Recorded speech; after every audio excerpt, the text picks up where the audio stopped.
오늘의 말씀입니다. 요한계시록 12장 1절에서 9절의 말씀 제가 봉독합니다. 그리고 하늘에 큰 표징이 나타났는데 한 여자가 해를 둘러 걸치고 달을 그 발밑에 밟고 12별이 박힌 면류관을 머리에 쓰고 있었습니다. 이 여자는 아이를 베고 있었는데 해산의 진통과 괴로움으로 울고 있었습니다. 또 다른 표징이 하늘에서 나타났습니다. 머리 7개와 뿔 10개가 달린 커다란 붉은 용 한 마리가 있는데 그 머리에는 왕관을 7개 쓰고 있었습니다. 그 용은 그 꼬리로 하늘의 별 3분의 1을 휩쓸어서 땅으로 내던졌습니다. 그 용은 막 해산하려고 하는 그 여자 앞에 서서 그 여자가 아기를 낳기만 하면 삼켜버리려고 노리고 있었습니다. 마침내 그 여자는 아들을 낳았습니다. 그 아기는 장차 쇠지팡이로 만국을 다스리실 분이었습니다. 벼랑간 그 아기는 하나님께로 곧 그분의 보좌로 이끌려 올라갔고 그 여자는 광야로 도망을 쳤습니다. 거기에는 1260일 동안 사람들이 그 여자를 먹여 살리도록 하나님께서 마련해 주신 곳이었습니다. 그때의 하늘에서 전쟁이 일어났습니다. 미가엘과 미가엘의 천사들은 용과 맞서서 싸웠습니다. 용과 용의 부하들이 이에 맞서서 싸웠지만 당해내지 못하였으므로 하늘에서는 더 이상 그들이 발붙일 자리가 없었습니다.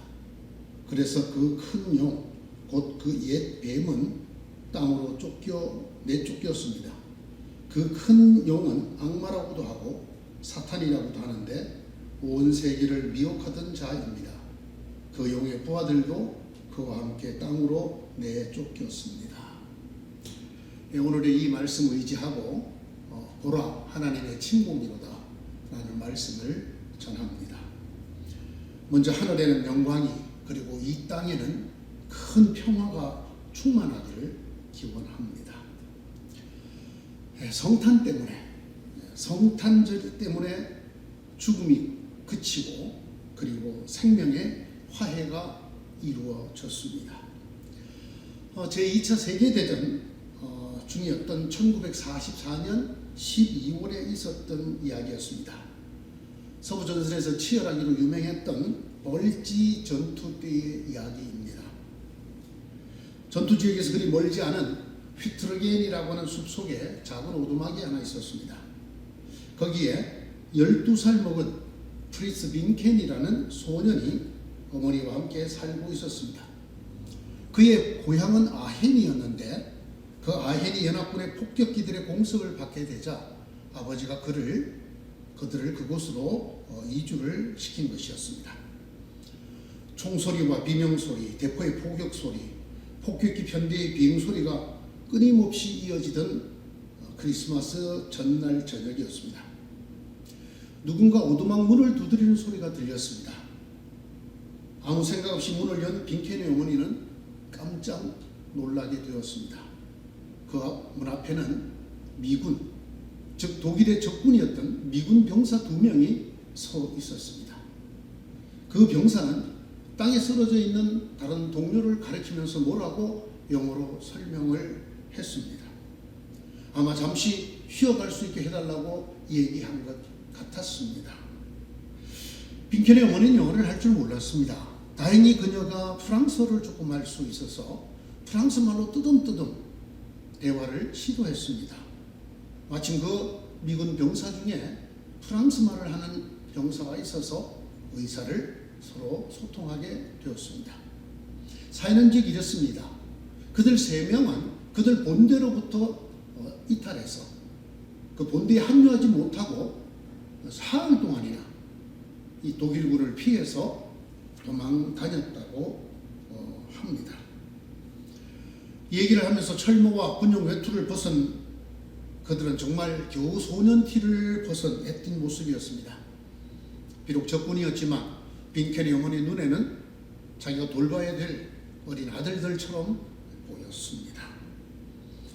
어머니는 빈켄에게 말했습니다. 이날 저녁을 위해서 남겨두었던 닭과 감자를 가지고 오너라.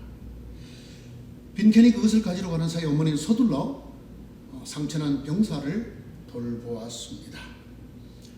고소한 닭 냄새가 집에 가득 퍼질 때쯤이었습니다. 누군가 또 문을 두드리는 소리가 들렸습니다. 빈켄은 아마 또 다른 미군인가 보다 하고 생각 없이 문을 열었다가 그 자리에 그만 얼어붙고 말았습니다. 밖에는 4명의 독일군이 서 있었습니다. 적군을 숨겨준다는 것은 총살감에 해당되는 큰 죄였기 때문입니다. 그 빈켄의 어머니도 놀라긴 마찬가지였지만 곧 마음을 가다듬고 다가가서 독일어로 성탄 인사를 나누었습니다. 그러자 그 병사들이 말했습니다. 오늘 밤만 이곳에서 좀 쉬었다 가게 해달라고. 그 어머니는 이렇게 말했습니다. 물론이지요. 지금 마침 맛있는 저녁이 준비되어 가고 있습니다. 어서들 들어오십시오. 닭 냄새를 맡은 그 독일 병사들이 기뻐서 어쩔 줄을 몰라 할 때 그 빈켄의 어머니가 다시 한번 말씀드렸습니다. 참, 그런데 지금 저희 집에는 다른 손님이 먼저 와 계시는데요. 아마 그 손님들하고 친하지 않을지 모르겠습니다. 괜찮겠습니까? 그러자 그 독일 병사들이 물었습니다. 누구인데요? 네, 미군 병사 3명입니다. 그 순간 독일 병사들의 손가락이 일제히 방아쇠에 올려졌습니다. 그들을 내다보고 있던 미군들도 마찬가지였습니다. 침묵이 흘렀습니다. 그 잠깐의 침묵이 끝나고 빈켄의 어머니가 말했습니다. 자, 오늘은 크리스마스 전날 성탄 전야입니다. 당신들 모두는 내 아들 같은 사람들이에요. 저 안에 사람들도 마찬가지고요. 모두가 배고프고 지치고 고달픈 몸들이지요. 제발 오늘 밤만은 서로 죽이는 일들은 잊어버리도록 합시다. 그 말을 듣고도 잠시 침묵이 이어졌습니다. 사람들에게 아주 힘들고 오랜 시간 같은 그 침묵을 깨트린 것은 총소리가 아니라 빈켄의 어머니의 목소리였습니다. 뭐들 해요? 빨리들 들어와서 저녁을 듭시다. 총은 모두 이 장작 더미 위에 올려놓아요. 그 독일군들은 무엇에 홀린 것처럼 고분고분 총들을 장작 더미에 올려놓았습니다. 미군들도 장작 더미 위에 자신들의 총을 올려놓았고요. 어머니가 식탁을 차리는 동안 의학을 전공했다고 하는 독일 병사가 부상당한 미군 병사를 돌봐주고 있었습니다. 다른 독일군 한 명이 주섬주섬 포도주 한 병을 꺼냈습니다. 그러자 또 한 사람이 호밀빵 한 덩어리를 꺼냈습니다. 그것 모두 합쳐서 저녁 식탁이 차려지고 모두가 그 앞에 앉았을 때 어머니가 이렇게 말했습니다. 다 같이 기도할까요? 주님이시여, 여기에 오셔서 저희들의 손님이 되어 주십시오. 빈켄의 귀에 아주 익은 어머니의 식사 기도가 끝났을 때 7명의 병사의 눈에는 눈물이 맺혀 있었습니다. 빈켄이 보기에도 그들은 아저씨라기보다는 자기보다 나이가 겨우 몇 살 많은 형들처럼 보였습니다. 실제로 그 독일군 중에 제일 나이가 많은 사람이 23살이었고 나머지는 모두 16살이었다고 합니다. 밤이 깊어갔을 때에 빈켄의 어머니가 다시 말했습니다. 자, 우리 모두 밖에 나가서 베들레헴의 별을 볼까요? 모두 다 빈켄의 어머니와 함께 하늘을 올려다보면서 가장 밝은 별을 찾고 있는 그동안은 그들에게서는 전쟁이 어디론가 사라져버리고 없었습니다. 다음날 아침 독일군이 지금 어디에 미군이 있는가를 자세히 가르쳐 주었습니다. 그리고 가는 길도 설명해 주었습니다. 그리고는 악수를 나누고 독일군은 미군들이 가는 길과 반대 방향으로 길을 떠났습니다. 1979년에 47살이 됐던 프리츠 빈켄이 자기 마음에 담아두었던 이 이야기를 글로 써서 사람들에게 알려지게 되었고 마침내 리더스 다이제스트에 이 글이 실리게 되었습니다. 저는 그날 마지막에 틀림없이 천사가 왔을 거라고 생각을 합니다. 여러분 생각은 어떻습니까? 여러분 그 천사는 어떤 천사였을까요? 하나님의 소식을 전하는 가브리엘이었을까요? 하나님의 군대 대장인 미가엘이었을까요? 아니면 치유와 회복의 천사인 라파엘이었을까요? 주님께서 탄생하시던 그 첫날은 어땠을까요? 주님께서 성경에 탄생하시던 날에 천사가 있었다고 기록되어 있지요. 그리고 천군도 있었다고 말입니다. 갑자기 그 천사와 더불어 많은 하늘 군대가 나타나서 하나님을 찬양하여 말하였다. 더없이 높은 곳에서는 하나님께 영광이요 땅에서는 주님께서 좋아하시는 사람들에게 평화로다. 천사뿐이 아니었습니다. 많은 하늘의 군대, 즉 천군도 있었습니다. 웬 군대일까요? 왜 군대였을까요? 성탄절은 정말 기쁘고 영광스러운 평화의 날입니다. 하나님께서 그 아들을 생명과 평화의 선물로 우리에게 주신 날이기 때문입니다. 이토록 은혜로운 날, 가슴 벅차고 기쁜 날, 하늘 가득 영광이 넘치고 땅에 가득 평화가 쏟아지는 날, 거기에 왜 군대가 있었을까요? 그것도 많은 군대가 말입니다. 흔히들 성탄의 이야기가 성경 두 곳에 나온다고들 말합니다. 마태복음과 누가복음이지요. 그러나 사실 성경을 자세히 보시면 한 곳이 더 있습니다. 그것이 바로 오늘 제가 봉독한 오늘의 본문의 말씀이지요. 마태복음의 성탄은 동방박사들로부터 시작이 됩니다. 유대인의 왕으로 나시니가 어디 계십니까? 우리가 동방에서 그의 별을 보고 그에게 경배하러 왔습니다. 이렇게 시작된 예수님의 탄생은 헤롯 왕이 등장하고 또 율법학자들이 등장하고 유아를 죽이는 유아 살해가 일어나고 예수님과 그 가족이 이집트로 피난하는 이야기로 이어집니다. 그런가 하면 누가복음은 좀 더 웅장하고 거대합니다. 로마 황제가 등장하고 시리아 총독이 등장하고 하늘의 군대와 하늘의 천사들이 등장합니다. 그뿐만 아니라 목동들이 등장하고 하늘에서 내리비추는 빛나는 빛이 등장하고 천년 천사들의 찬송이 등장합니다. 그런데 오늘 이 봉독한 성경 본문에 나오는 성탄절은 마태복음이나 누가복음에 나오는 성탄과는 사뭇 다릅니다. 이곳의 성탄은 한마디로 전쟁입니다. 싸움입니다. 빛나는 별도 찬란한 하늘의 영광도 없습니다. 천지를 울리는 찬송도 없고 황금과 유향과 몰약으로 드리는 경배도 없습니다. 오늘 7절이 이렇게 말합니다. 그때에 하늘에서 전쟁이 일어났습니다. 성경이 표현한 그대로 이곳의 성탄은 전쟁이었습니다. 이런 전쟁이었습니다. 한 여인이 해산의 진통으로 괴로워하고 있었습니다. 그녀가 낳을 아이는 쇠의 지팡이로 천하 만국을 다스릴 분이었습니다. 그 여인 앞에 용 한 마리가 버티고 서 있습니다.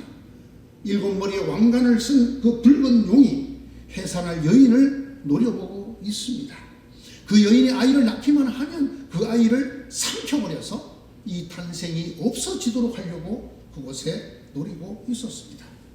마침내 그녀가 아이를 낳았습니다. 그 붉은 용이 손을 쓰기도 전에 하나님이 먼저 손을 쓰셨습니다. 아기는 하나님께로, 그리고 그 해산한 여인은 광야로 하나님이 준비해 놓으신 곳으로 옮겨버렸습니다. 미가엘이 이끄는 하늘의 군대가 나타났습니다. 그리고 용과 용의 부하들과 싸움을 벌였습니다. 미가엘의 군대가 이겼습니다. 분한 용은 이 아이를 낳은 여인을 뒤쫓아갔습니다. 그 여인이라도 죽이고자 했습니다. 용은 입에서 강물을 쏟아냈습니다. 그 여인을 물로 휩쓸어 죽이려고 했습니다. 그러자 땅이 입을 벌리고 그 물을 받아들여 그 여인을 도와주었습니다. 그렇게 그 여인은 도망을 가게 되었습니다. 마지막에 어떻게 되었을까요? 용은 그 여인도 죽이지 못하고 아들도 태어나고 미가엘에 의해서 자기 군사들이 전쟁에 진 것이 너무나 화가 나서 그 여인들의 후손을 해치려고 떠나갔다고 17절이 말씀하고 있습니다. 이것이 오늘의 말씀이 전하는 성탄입니다. 하나님과 악마의 싸움, 성탄을 없애려고 하는 악마와 성탄을 지키려고 하는 하나님 사이의 싸움, 하나님의 군대 대장인 미가엘과 용과 용의 부하들의 싸움이었다고 말합니다. 여기에 군대가 등장합니다. 하나님의 군대가 바로 여기에 나타납니다. 여러분, 이 싸움을 누가 먼저 시작했는지 아십니까? 놀랍게도 이 싸움은 하나님의 선제 공격으로 시작이 되었습니다. 하나님께서 먼저 이 악마의 세계를, 사탄의 세계를 침공을 하였습니다. 그 세계는 악마가 죽음의 권세로 다스리는, 죽음이 지배하는 세계였습니다. 인간이 있었습니다. 하나님이 만들어준 인간이 있었습니다. 자기의 근원을 부인하고 스스로 하나님이 되려고 하였습니다. 그 결과 그는 하나님이 되지 못하고 오히려 죽을 수밖에 없는 운명을 대가로 받게 되었습니다. 죽음을 운명으로 받게 된 인간은 누구나 할 것 없이 살아있는 일생 동안 죽음의 공포로 죽음의 종이 되어야 했습니다. 그 죽음의 세력을 붙들고 있는 것이 악마의 세계였습니다. 그 죽음의 세력으로 죽음의 공포에 떨고 있는 인간들을 지배하고 있는 것이 사탄의 세계였고 하나님이 침공을 감행한 세계였습니다. 그 악마를 없애기 위해서입니다. 그 악마의 세계를 없애기 위해서입니다. 죽음의 공포 때문에 일생 동안 죽음의 종노릇을 할 수밖에 없는 사람들을 해방시키기 위해서입니다. 성경 히브리서 2장 14절 하반부에서 15절은 이렇게 말합니다.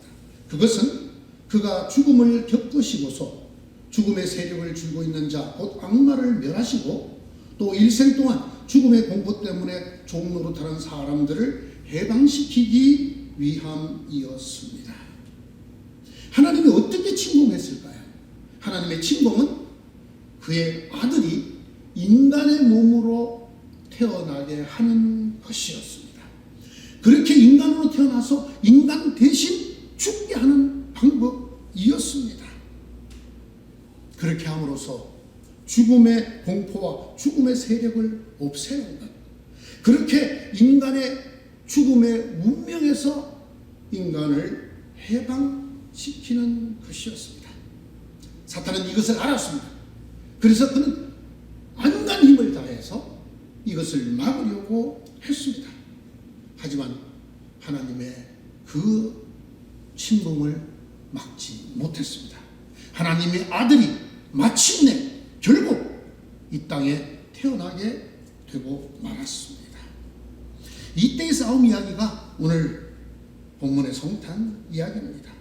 자신의 아들을 인간으로 내보내시려는 하나님, 그것을 막으려는 사탄, 하나님의 아들을 탄생을 지키기 위한 미가엘과 그의 군대들, 그리고 그 탄생을 막고 지우고 없애려는 악마와 악마의 부하들입니다. 사탄이 쥐고 있는 죽음의 창날에 스스로 몸을 던져 죽음으로 인간을 구원케 하려는 하나님의 친구, 그 아들을 이 땅에 내보내시는 날, 천사와 악마가 대혈투를 벌여 그것을 지켜냈던 그날이 바로 성탄이라는 말입니다. 사탄은 실제로 그렇게 탄생하시는 하나님의 아들을 죽이려고 했습니다. 그가 누굴까요? 헤롯 왕이었습니다. 사탄은 헤롯 왕을 동원해서 그를 죽이려고 했지만 하나님께서 먼저 동방박사들을 미리 딴 길로 돌아가게 하셨고, 그리고 아이와 부모들은 이집트로 피신시키셨습니다.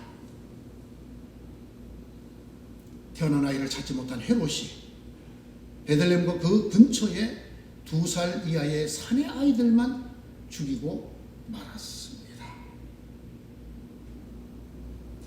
질문이 있습니다. 그날 이후, 즉 사탄이 하나님의 침묵을 막는 데 실패한 그날 이후, 하나님이 자기 아들을 내보내서 그 사탄의 죽음의 창에 찔려 죽어 인간을 구원하려고 하는 그 성탄에서 실패한 이유, 그걸 막지 못한 사탄은 무엇을 했을까요? 무엇을 하고 있을까요? 이 질문에 대한 답이 대단히 중요합니다.